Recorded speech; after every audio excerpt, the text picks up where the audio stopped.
Welcome back to Partnerships Unraveled, the podcast where we unravel the mysteries of channel and partnerships on a weekly basis. My name is Efe, and I'm really excited to announce our guest, Cindy. Cindy, how are you doing? Hi, Afe. I'm doing great, thank you. It's an honor that I can be in your podcast. It's an honor to be speaking with you. Cindy, for those who might not know you, could you give us an introduction? Tell us who you are and where you come from. Yes, I'm the head of channel for Lenovo, for SMB and BeLux. I've been this for a small year, and before Lenovo, I was also in channel for a couple of years. So I'm comparing to some channel leaders new in the game, newish. Okay, I see. And you are doing, although you're new, I think you're doing something challenging at Lenovo. You're helping bring together two key business groups at Lenovo. So one is ISG, which is the Infrastructure Solutions Group, and also IDG, Intelligent Device Group. So you're helping bring these two groups under one roof in the BeLux region. Could you tell us a bit more about what's been the hardest part of that transformation from both a partner perspective, but also as an internal sales perspective as well?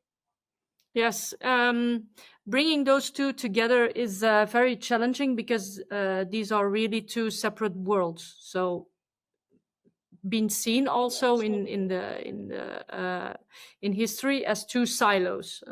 One, IDG is fast moving, box moving sales. So, a lot of pieces and very fast. So it's a very short sales cycle.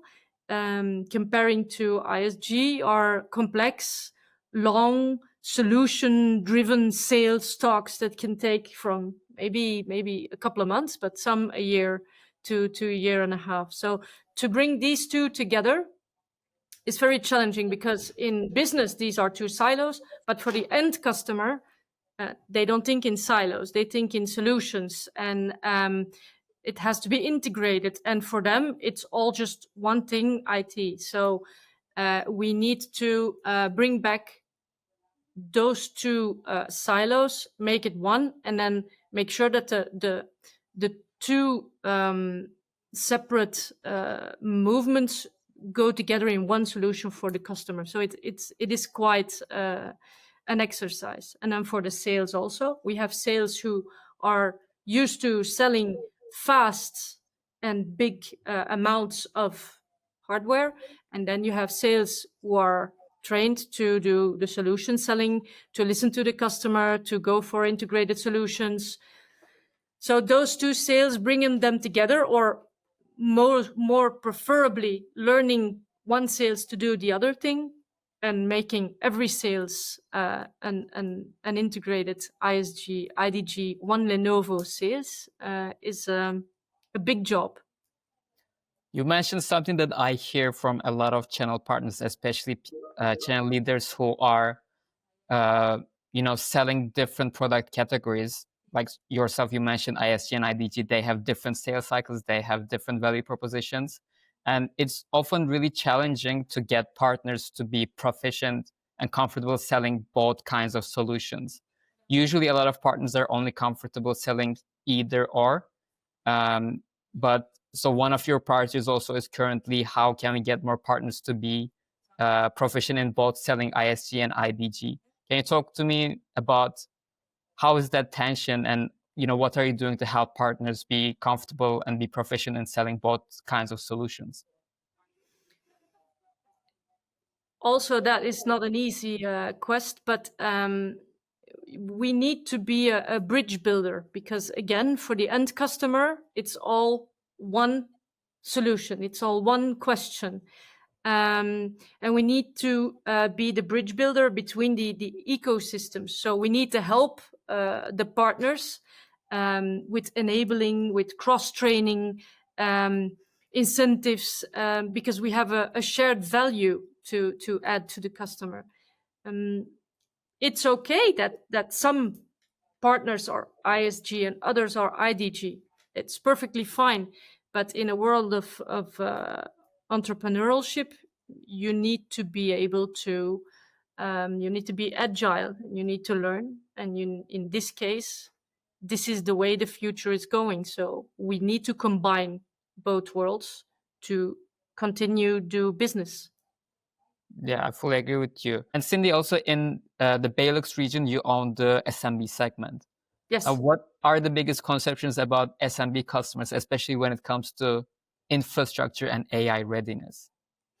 Well, I think that the biggest misconception is that SMB would not be ready for AI or would not be open for AI.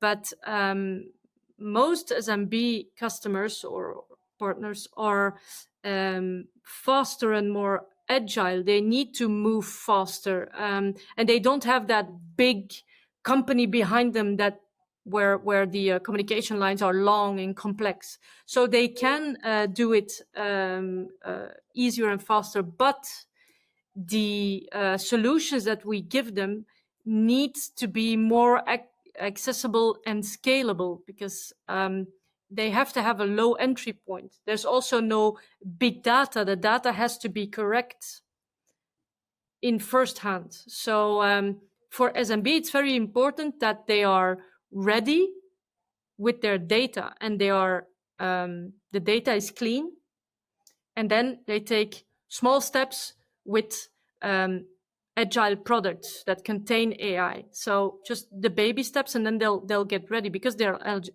very agile. So I think SMB is ready for AI, but in the right way of working. Yeah.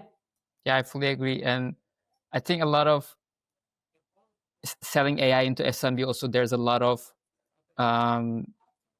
value-led selling that has to be done. That's just moving beyond just that transactional resale mindset. And you've seen kind of that shift happening in the channel. I think this is such a common topic that we discuss on the podcast all the time. How do we get partners to move away from that transactional mindset and get them to be value-led sellers? Now, could you talk to me about how, what steps are you taking to get your partners to be ready to do value-led selling? I am completely agreeing with you when it comes to the future is in the value, not in the volume. That's easier said than done, because until now volume brings the money, and value is given for free most of the time. So solution selling takes also more time, because you need to listen to the end customer to understand what they need. And we have to make the switch from tech talk to business language. And we need to understand what the customer really needs. Therefore, we need to understand the customer. So as Lenovo, we need to help with the enablement. We need to go co-selling. We need to go to the partners and offer our co-creation, so we can exist together and we can go to that future of value selling. But it's a hard process, and it's something that will take time and a lot of effort from both parties. But Lenovo is taking all of the steps necessary for this co-selling and co-creation with the partners, so that the true selling starts when you stop pitching and start understanding your customer. And that's what we're trying to do now every day with our partner landscape. I really want to touch on something that you said, that we need to move away from, we need to talk business and kind of move away from talking about technical aspects of a solution. I think a lot of tech people, partners, can get lost in that, when talking to a customer, they talk about, technical facts about a product, a solution, but the customer truly does not care about those things. They are concerned about how it's going to solve their business challenges. I'm also curious to hear, now this shift is happening clearly. Do you also feel like there's more demand from partners? Are they also kind of asking support in terms of how can we transform our business? How can we move away from this transaction selling? Like, do you see partners being aware of this shift and proactively trying to make that change and ask support from you? Yes, yes, they do. And the conversation always then goes in the thought of skills we need to think deeply about, one, for the future, the people we are going to hire, which skills we want them to have to be future proof in our business. And then we still need people who think tech, but they have to be able to translate it to speak business. And that's all easier said than done, because I'm looking for profiles that are not so easy to find at the market. But then it begins with education, and it begins with the new generations that are coming. But so we need another skill set. Then for the people who are at this point in companies, the HR, we need to ask the question: okay, the people that we have are human assets. Do they have the skills? And then we have to go and look at them individually. Who needs training? Who needs support? Who needs more than that? And then, last question. Maybe some people are not at the right place in the company. So should we move?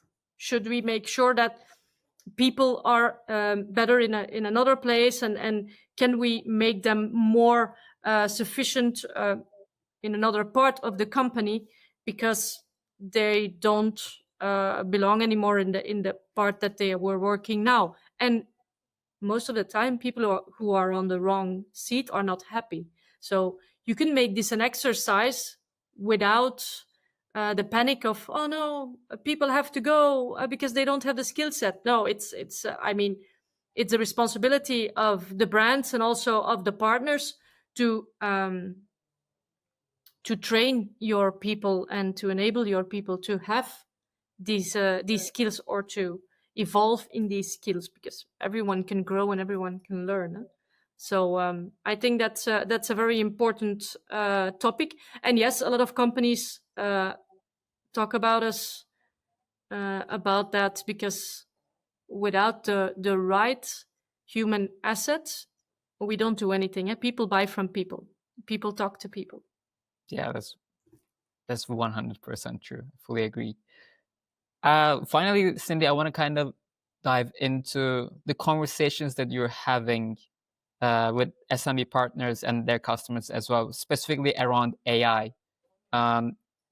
What kind of conversations are you having on the ground, and what messages do you see are landing well, particularly with SMBs? I think that AI, or I'm sure that AI, it's when you see keynotes about AI, 90% are or too complex or too fluffy. So, and the question from the market is, make it simple and concrete, because I don't understand. I or think it's too complex and it's not for me, or I think it's too fluffy. I can do everything with it. Yeah, well, and then we just land at ChatGPT. So it's AI should inspire, not intimidate, and that's what it's doing right now, because all of the fuzz around AI, and partners want clarity, not the hype. So it's all fun and games when you see at events the robots running around and they can see things and they can do things, and then and computers do stuff that you're amazed about. But that's not a case that the customer can use. So they need proof of extra productivity. They need proof of customer experience, of automation, something that proves them money to the table. So that's the voice of simplicity and empowerment, and not of complexity and hype. So maybe we should bring AI down to earth, showing it that it drives real business value and not making it a story, a telling story as a lot of people do at this point. I think what you said also applies to any kind of solution, not only AI as well, especially in SMB particularly. The messaging can get very overcomplicated for no reason. And I Yeah. fully agree that we need to bring these messaging down to earth, make it easy to understand and easy to consume as well. And that kind of messaging does stick well with SMBs, partners, and customers. Yeah, it still surprises me, and that how little people, I'm not only talking about partners, or how little people know what AI can do and what not. Because the strangest stories go around, and then you think like, no, this is not new. This is not going to happen like next week. No, but people don't know the limitations yet of AI. They only hear about the possibilities, and the possibilities are there, but it's not going to take over the world. You just have to focus on the productivity and the automation and what it can do right now for your company, and creates value fast and time, because it saves a lot of time if you use it correctly. 100%. Cindy, before I let you go, final question for you is, we always ask our guests to invite the next guest on the podcast. Who's your recommendation? I would recommend Alexander Goes. He's the MD of Dust in Belgium, and he's been in channel and multi-vendor landscape for many years. He's very energetic, and he's very enthusiastic about the job. So I think you will have a great podcast with him on the other side. Well, thank you so much for joining us, Cindy and Alexander. If you're listening, I'll be reaching out to you. Thank you. Okay, bye-bye. Thank you.